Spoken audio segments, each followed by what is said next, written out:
Welcome back to Mark Holbit's vlog, everyone. Thanks for joining in today on this gorgeous day. It is absolutely wonderful, and I'm taking the beautiful F-Type here down to get some protective film put all over it. We'll talk about that in a little bit, but more importantly, what we're talking about today is what the future is for these beautiful F-Types. I actually had a viewer the other day, Ermin, and I do appreciate you reaching out. Simply asked the question about what the life of these vehicles and how long are they basically going to be good for. If you're making a decision on buying a car like this, is it going to be one of those decisions that's wrapped up in the idea that the car will be obsolete, being that Jaguar is shutting down the manufacturing of the ICE vehicles? Here we go again, just like last week. But the fact that, Jaguar is in fact turning the lights off on the factory of building the internal combustion engine makes a lot of people wonder. Let's go for a ride and talk about it.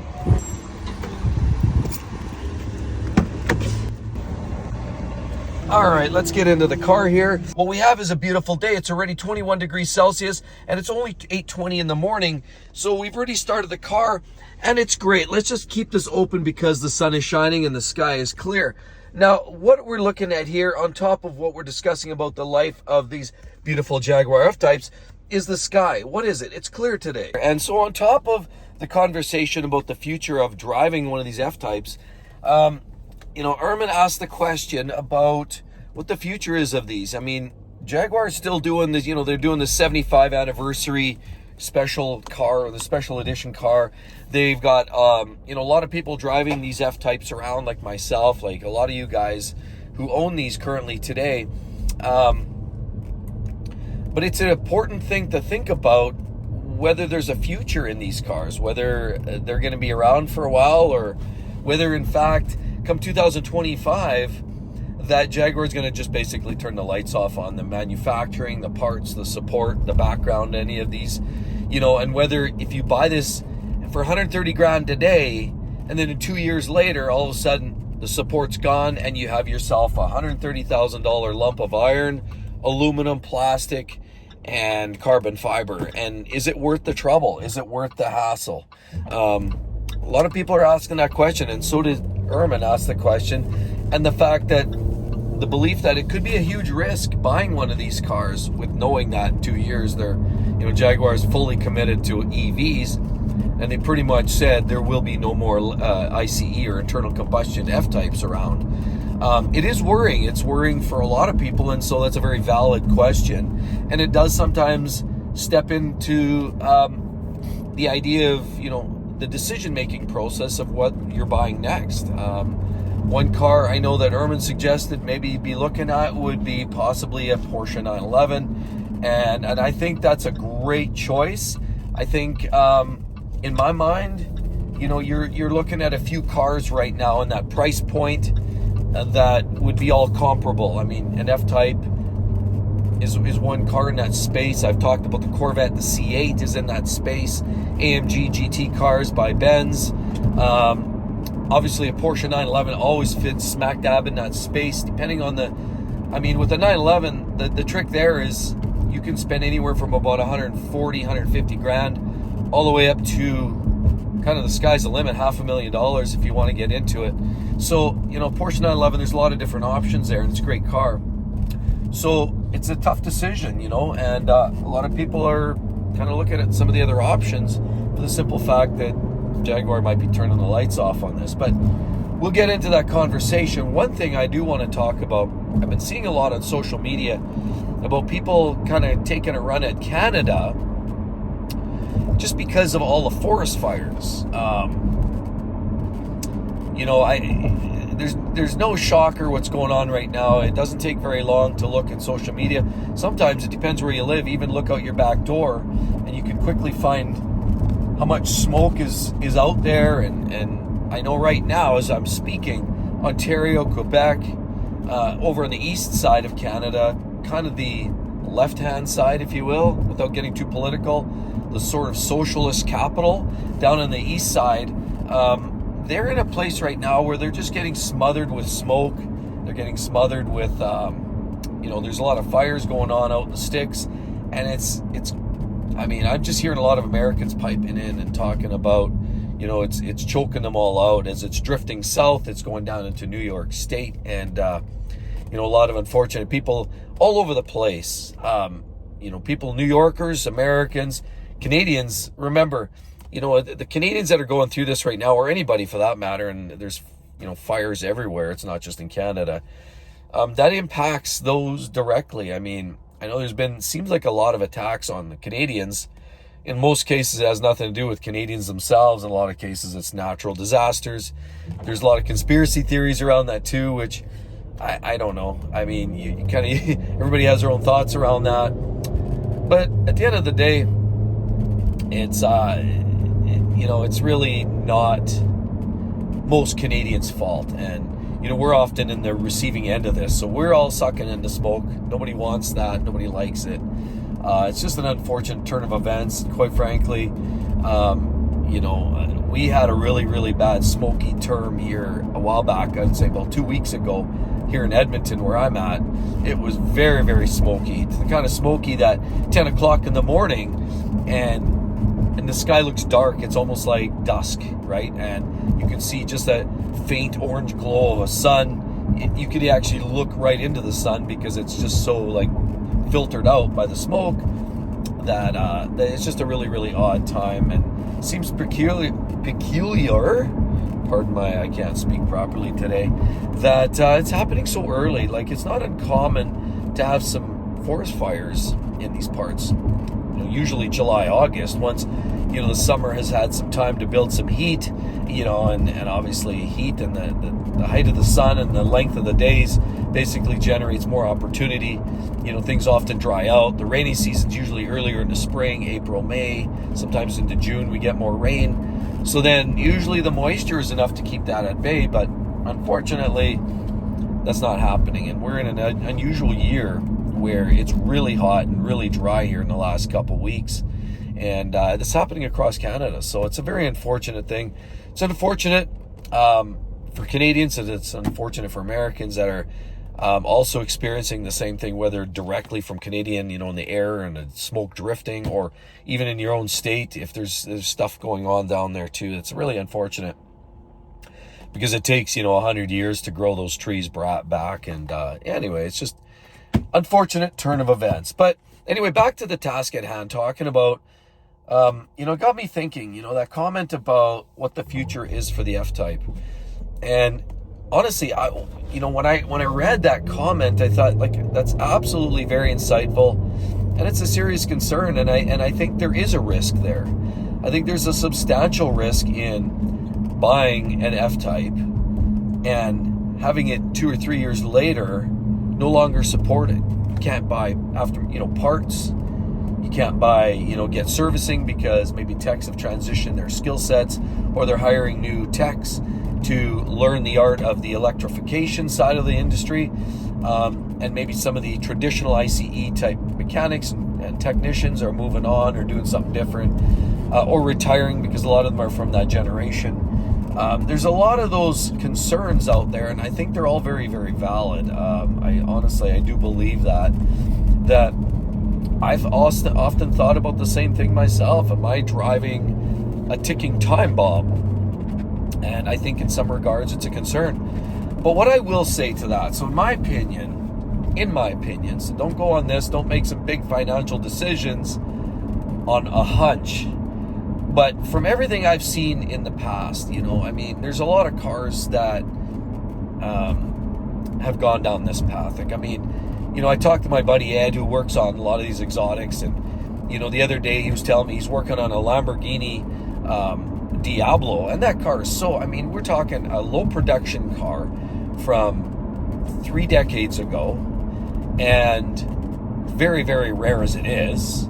And honestly, it was even from a time when things weren't mass produced, things were customized. The headlights from that car were actually from the 300ZX Nissan. So it's interesting how we're still in a place where a Diablo has a lot of the parts are still available, a lot of them. I know I did have the talk with Ed, and he said you couldn't get a clutch, or you couldn't get a throwout bearing, or you couldn't get certain parts.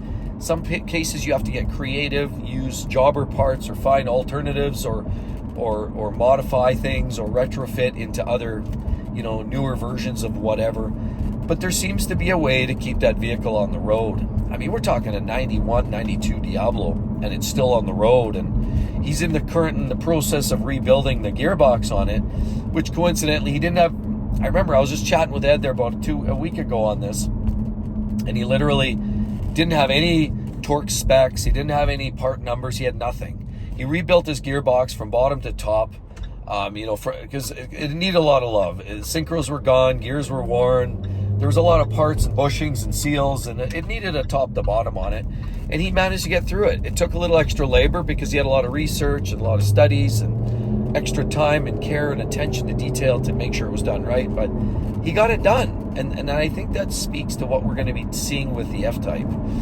The other thing I might want to add here, or I want to add, is, as I was thinking about this conversation, is the F-Type is not going to be exclusively the only vehicle facing this dilemma. There's a lot of manufacturers that are building cars today that are hot and they're amazing and they're dynamic and they're exciting, and they're cars that people are buying today and want today. And I even look at examples like look at vehicles like a Lamborghini Aventador SVJ. Could you imagine? There's a car that currently today's market is commanding about $1 million, about $900,000 Canadian, close to $1 million for an SVJ. Could you imagine throwing down 7 figures on a car and then realizing, as even Lamborghini is transitioning, their next generation now is moving into hybrid? And then I realized, I even saw an article today that Ferrari in 2025 is building, they actually have a model that's exclusively 100% electric. So right now we know they have some hybrid cars like the 296, they also have the SF90. And so, Ferrari's been transitioning this plan, but they're going to get to a point where they're actually fully flip the switch on electric at some level. I hope that never comes where they totally have no internal combustion engines, but there's a distinct possibility that we could see that day. And Lamborghini's following suit. They seem to be kind of like about a year behind or 2 years behind, but they're kind of in the same place as Ferrari was starting a couple years back. But buying $1 million supercar and then finding out that, a couple years later that it's no longer supported, there's no parts because the tooling is ended, there's no more support for that type of engine and drive. So what does maintenance look like for that car? What does the support look like for that car? And this goes across the board. You can go anywhere from, conventional BMW M3, or any other hot rod little car that you see today that you like, specialty car that might cost you 35 grand, or any supercar that might cost you $1 million. There's that risk that they become phased out, and what's today's hot rod might be tomorrow's history, might be tomorrow's memory. Or yesterday's memory. I think there's that risk. I think there's a risk if you're buying an F-Type. I think that risk exists if you're buying another supercar or just a hot rod. That risk, that literally is a big risk for any of us who are driving these cars. Even like a 911, I gotta believe, is also at risk. I know I've heard that, Porsche is transitioning, even their Caymans are transitioning to EVs. So I think it starts with some of their other models, and they eventually evolve to a place where they might have to envelop the technology on all their model lineups. Now, with that said, some brands like Porsche and that, there are brands out there dabbling with the idea of hydrogen-powered drivetrains or some other means, right? And they're going to push those limits as far as they can before they're forced to actually close the door. But the fact remains, there's still that risk. It depends how regulators push, depends how some of these other technologies evolve. They may not have an option to be out of compliance. They may have to switch the lights off too. And so I think the risk exists in anything that we're driving today. Anything. Absolutely anything is at risk. But on the flip side, here's my take on this. I am of a belief that just like the Diablo, we may be in a place where it's going to be supported. Remember, dealerships make, and they'll tell you all kinds of things. They'll tell you whatever they want to tell you about where most of their money comes from. But the reality is there's a fair amount of truth to that, in the sense that, yes, they make profits on the sale of a new car, and yes, they make probably even more profits on the sale of a good used vehicle transaction. But realistically, day in, day out, the grind, the real money maker in the automotive business, especially at the dealership level, comes from service and parts. So when your car breaks, you got to drive that car down to the local Jag dealer because it's leaking down, or you got to check engine light, maybe you have a bad injector or some other gearbox or differential issue or something popped up. Just remember, somebody not just realizes that, hey, oh, you have a problem, or has that level of expertise. They realize there's money there. It's money, it's a business. And so I personally have the belief that as long as that demand exists, as long as that need exists, as long as that want and desire and that business structure is in place, that they're not going to drop it cold turkey. So what I'm saying is, what we're dealing with our cars, like these F-types right now, they're still selling them up to about 2024. So believe this, in my opinion, that's just my opinion, 10 years, you're 5 years to the warranty period, then you're another 5 years beyond, and then once your vehicles, a lot of vehicles hit that sort of 10-year mark, is where a lot of them become more obsolete, a lot of them become more problematic, people start parting them out, start getting rid of them because they're just not worth the hassle anymore. That 10-year mark is sort of the telling point in my mind. And so I truly believe the profit margins are there to support the network. Like, the dealer network has to be there for us, sure, but it's not really about us. They do it for their own reasons, and that's for profits. And so, as I said, I truly believe if you're buying a 2024 model year, you're probably going to be good for at least 10 years, because they realize there's profits. There's profits to service your car. There's profits to sell you those parts, change your tires, do your brakes. There's profits in all of that. And yeah, there's DIYs out there, and there's people that'll do their oil services. But let's face it, these are Jags, and there's probably far more people that don't do their own maintenance and servicing than those that actually do. And so the dealer network recognizes that the opportunity continually exists to make profits on the service side of the business, the service, the parts, and all of that. So I really personally believe we've got probably at least another 10 years past 2024, 25, where we're going to have that opportunity to continually take our car in for servicing and maintenance and so on and so forth. You know, we also realize that during that time frame, there's, you know, aftermarket opportunities to fill in some of the gaps. Of course, not everything. It depends on the popularity of the vehicle, and F-Type is sort of marginally popular. It's kind of one of those niche vehicles. So I would say that it's not as popular as, say, getting into a BMW, where the aftermarket is immense. But the fact remains, there still will be some aftermarket opportunity, both for maintenance parts as well as repair, you know, performance pieces and parts. And that's just the way we're at. That's just what I truly believe. That, yes, so for those out there thinking that this may be the end of the road, when they turn the lights off in 2025, that I will no longer be able to drive my Jaguar because it's unsupported, I don't totally believe that's the case. Or if it is, I believe any alternative option in the internal combustion engine marketplace is equally at risk. Equally. Like, they're all going to be in the same place with the same challenges, and that's just going to be something that we're going to deal with as we work through this transition. I really hope that, you know, manufacturers find a way to appease and regulators back off, because honestly, the internal combustion engine just brings a dynamic and a, you know, that you can't duplicate with electric vehicles. And I really would be a sad day if this absolutely totally ever happens, where they turn the lights off completely. But anyway, that's my take on this. I don't know what all of you guys think about it. I'd love to hear your thoughts. You know, please do drop a line down in the message box there in the comments. I'd love to hear your thoughts on what that future might look like. Do you believe that we'll continue seeing support on ownership of these cars? Or is it like, get out and run while you can? Because the support is going to be gone. I don't know. I'd love to hear it. And as well, please do subscribe to the channel if you are about the driving experience and living a lifestyle. Remember, that's what we're all about. This, in fact, is about living the life. Exotic Car Play Place is the place where you can also understand more in the detail. That's the other channel. But here at Mark Holubus, the vlog is in fact a place where we just live it. And as you see, I truly, we're buying older, used, ICE. I mean, we're buying everything. We're driving stuff, not just to buy it up, but because we truly believe this. We believe that life is too short to drive boring cars, and that's why we drive what we do.